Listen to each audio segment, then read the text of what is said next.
engaging session this morning on many contentious topics of delimitation, etc. I think we are here for a session which is very close to everybody's heart here. They're all lovers of Bangalore, as are you. So I know you, as soon as you took office, you took a yatra around Bangalore city to understand the issues on the ground. So you know firsthand what are all the issues which are being faced. These are not new. These are all well-known problems, but they don't get resolved. Or they start getting resolved, but they go at a pace which doesn't show a sense of urgency. It goes from government to government, and the problems, the pace at which the city grows is faster than the pace at which the problems are getting resolved.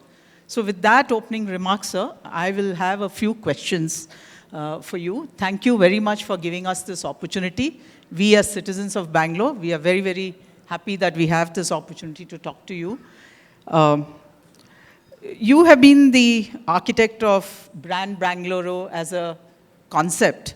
You have asked for 70,000, you asked for suggestions to come in. People were extremely enthusiastic. 70,000 suggestions have come.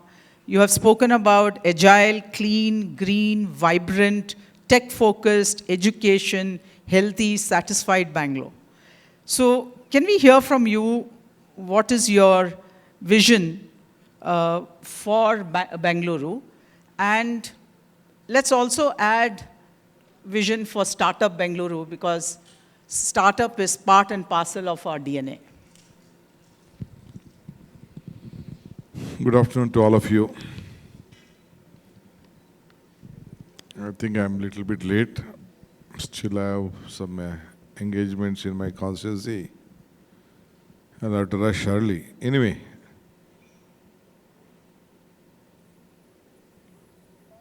today we are here for Dakshin Dialogue.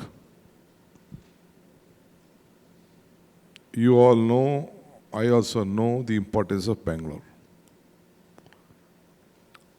With passion, I have taken over this department, Bangalore Development. From the age of 6, I came to Bangalore.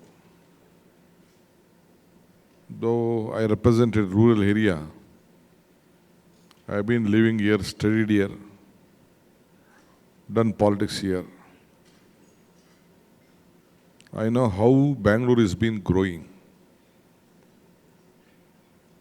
When I was Urban Development Minister 20 years back, we had about only 80, 70 lakh population. Now it is 1.4 crores. For 2 decades, I think a big growth has been there. The weather of Bangalore, the culture of Bangalore, the quality education in Bangalore, the human resources in Bangalore, the health sector, the health tourism, and I'm not only speaking on the IT/BT or startup sector. So earlier also it was a pensioner's paradise. Now also our people, citizens across the country, sell their properties in Mumbai, Delhi. They buy here, they can come out with 5/6 one about a 3-bedroom flat. They can have with about a 1.2, 1.3 crores. They put their money in the banks and they are happy. So those who come for education here, or they never go back. So the quality of education which has been seen here, especially primary education and the technical education, the medical education. You have more than 70 engineering colleges in Bangalore.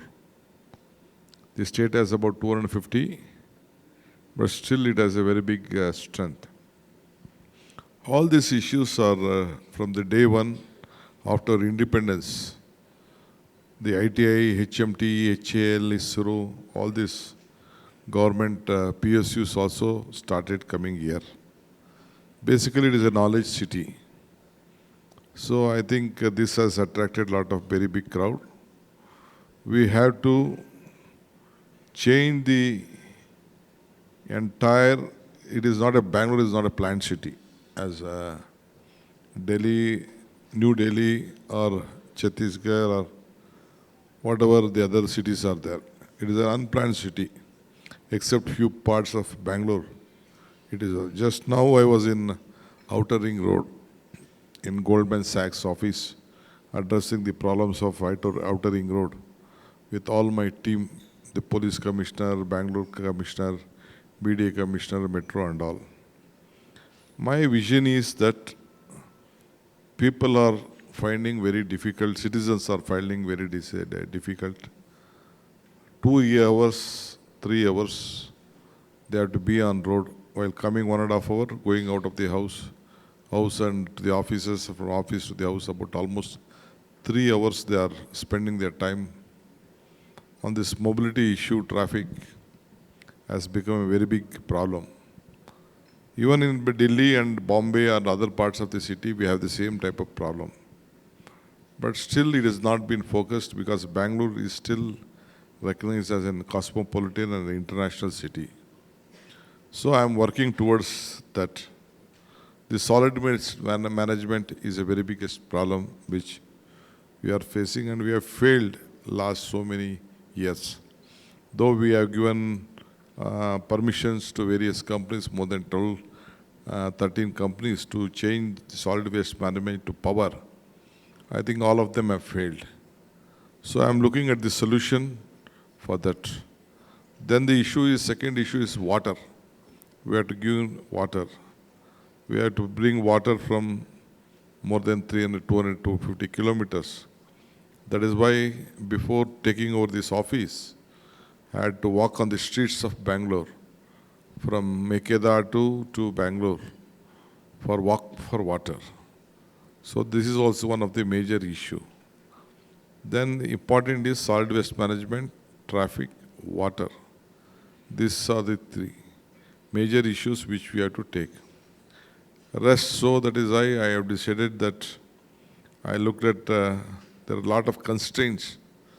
Taking over as a flyover, making flyovers, there are various issues connected to it.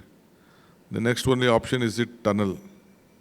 I don't know whether I'll be successful or not, but I'm making all my efforts, at least see that this traffic is being controlled through tunnel, and will be a big financial exposure. As far as metro is concerned, we are expanding, we are taking it fast. The biggest weakness of Bangalore and culture, none of them wanted to take a public transport.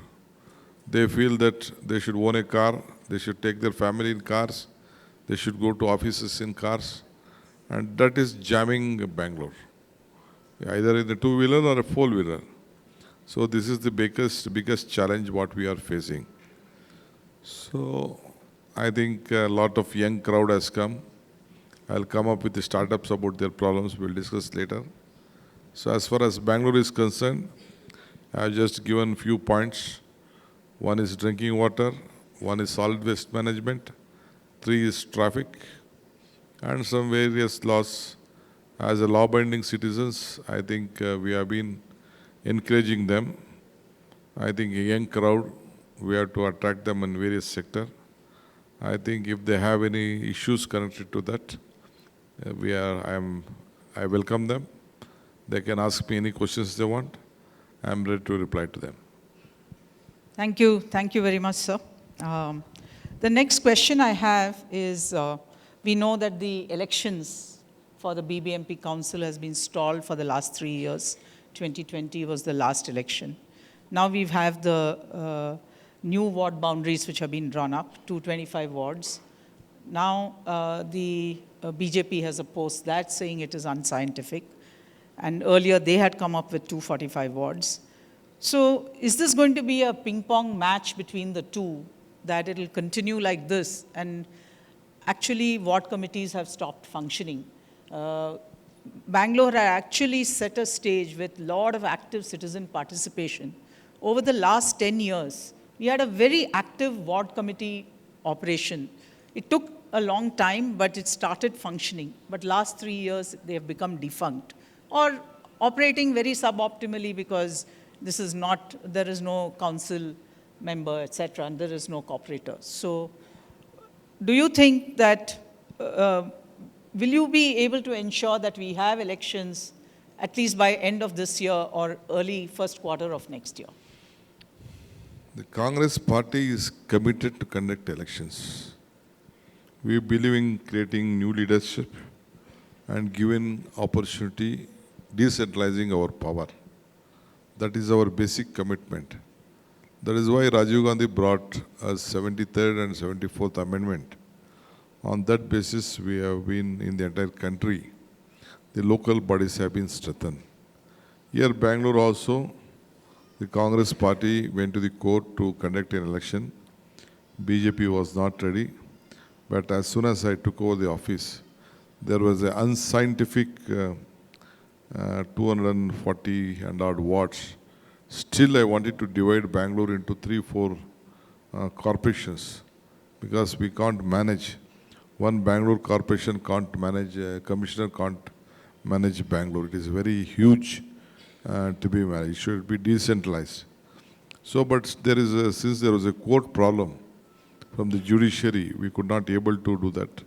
So the only option was to reduce and make it compact, and we are trying for that. Already delimitation has been drawn, objections have been done. I think only the reservation issue is there. I think we will sort it out early. We want to do early election. That is the priority of my party and my government. We want it to give power. Then as far as the ward committee is concerned, I'll find out the new ward is there.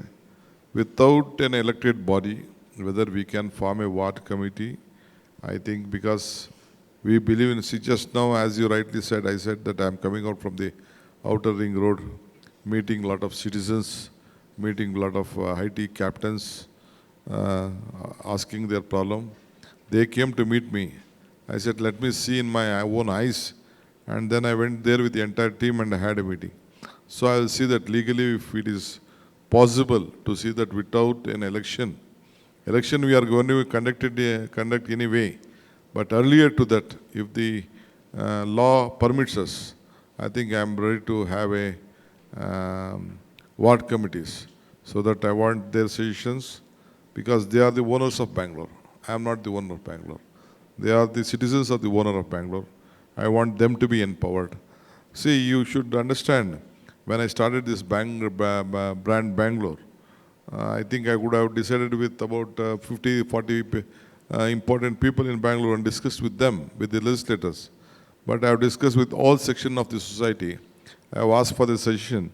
More than 70,000 suggestions have come, including the children. I made a verbatim discussion, and even the school children, a lot of school children have suggested, because they are the future of this Bangalore. So I am sure that we will give more power to them. The voice of the citizens of Bangalore should be voice of the Minister of Bangalore and the Chief Minister of Bangalore, of Karnataka. This is what my commitment is. I believe in the citizens, strengthening the citizens, and the voice to be heard. I think I'm ready to focus on that. Thank you very much, sir. Those were encouraging words.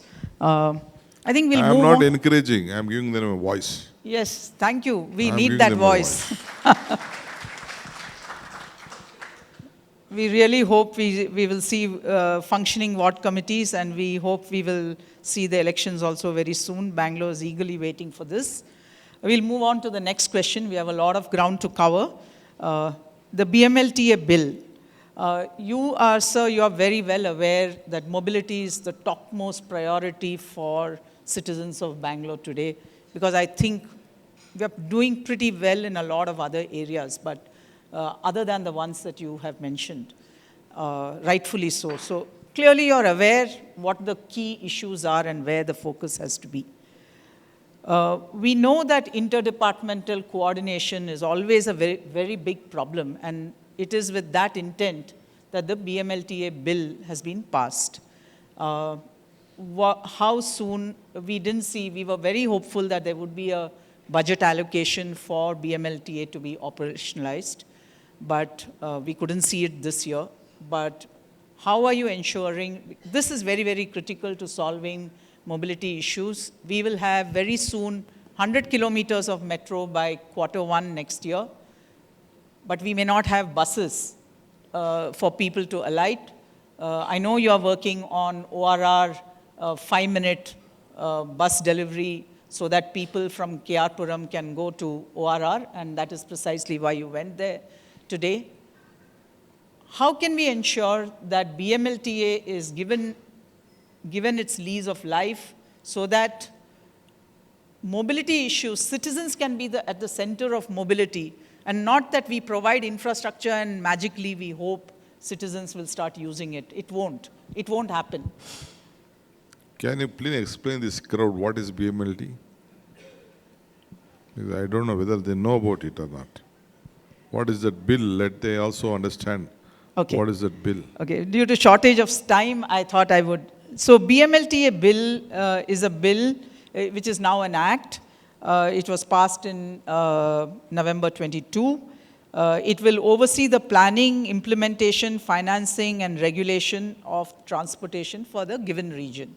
So today, what happens is the metro puts out the metro feeder, metro services, and it says, oh, nobody is using my services enough, I'm not getting full capacity.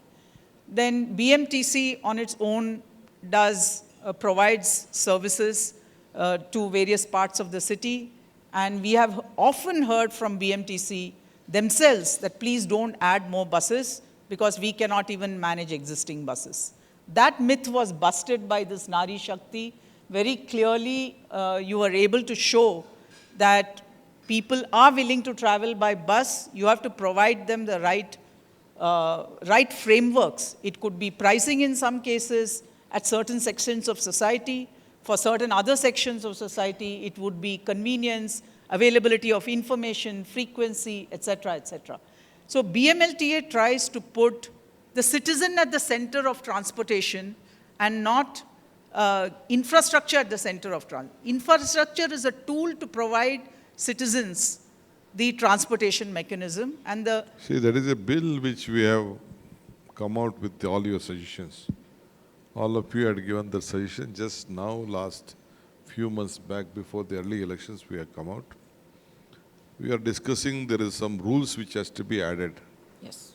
We need all the entire transport section, whether the private players or the government players, including the metro, BMTC, private taxi, autos, all of them has to work out together. Because we want a separate planning, timing has to be worked out, connected to that. School children timing, officers timing, all these issues are there. And police also has to be. Just now coming here, we are just working out on the artificial intelligence, placing the timing of the vehicle which will be movement, how it can be done. A lot of players have come forward to work out on that. I think first, after this mobility issue, on various issues, I think early we will be coming out with a solution. If we have to frame some rules connected to that, we will invite some suggestions also on connected to that. We will take it up early. Thank you, sir. Since you spoke about artificial intelligence, I had a question on that. I thought I might as well, since you brought it up, I'll pick it up now itself. There is a DPR for 160 artificial intelligence-based adaptive signals in the city at the first stage, out of which we have done this for 20 piloted in key junctions. The balance awaits cabinet approval. So it's a simple project, can ease traffic pain for the city.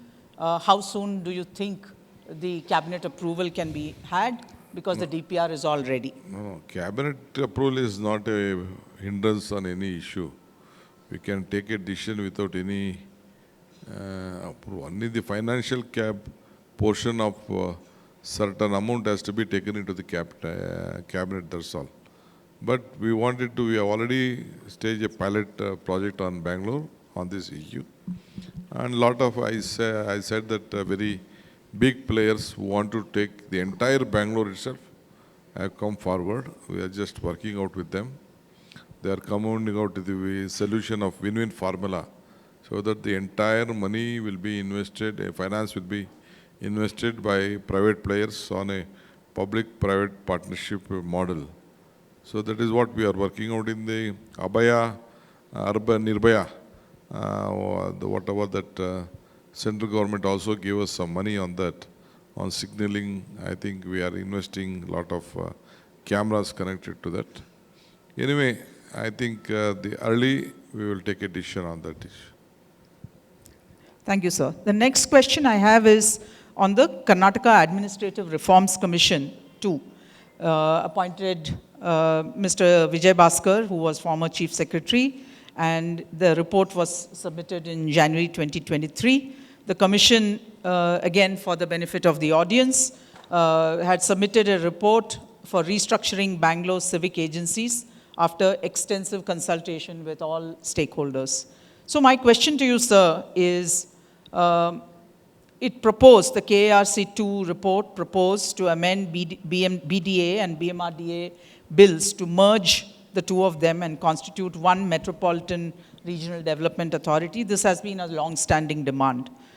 Do you believe it is a step in the right direction to bring institutional reforms into Bangalore's future development? And if yes, what are the steps you are taking to bring about this reform at the earliest? Bureaucracy mind works in a different way. Political mind works in a different way. Citizens works in a different way. He has given some suggestions. We look at it. We have to place that before the legislators. We have to place before the public. See, practical, some may be highly intelligent, intellectual, but basic common sense is also very important to run a system. So, Vijay Bhaskar Reddy, senior bureaucrat, has given some suggestion. I have been looking at some of them are good, but still I have to discuss with my legislators and the young officers who are there now, because there will be a lot of generation gaps. We have to fill that generation gap. I'll come back on that. Another far-reaching bill, which will actually, if you are able to pass it, it has not yet been introduced, but the bill is ready. It's called the Active Mobility Bill. Again, for the benefit of the audience here, it is intended to protect the rights of pedestrians, cyclists, accessible to pedestrians and cycling networks in urban areas in the state. Karnataka is the first state to have prepared such a bill. DULT has taken lead in this and prepared the bill. And we hope the Karnataka government today will be able to take this up, because this is a very far-reaching bill. It has had widespread consultations.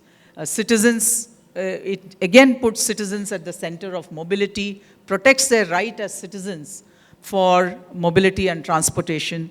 So what is your view on it? It'll cast a great stamp of very forward-thinking approach if you are able to pass this bill. What is your view? See, let us come out with this issue later. As rightly said, see, Karnataka have an entire country has a problem on this street vendors, on the footpaths. Until footpaths have been cleared, I think no cyclists or no other safe walkers can be do that. All this footpath, I think in major places, the street vendors are dominating it. And Government of India has come out with a law that at the same time we have to protect them also, to give an opportunity for them.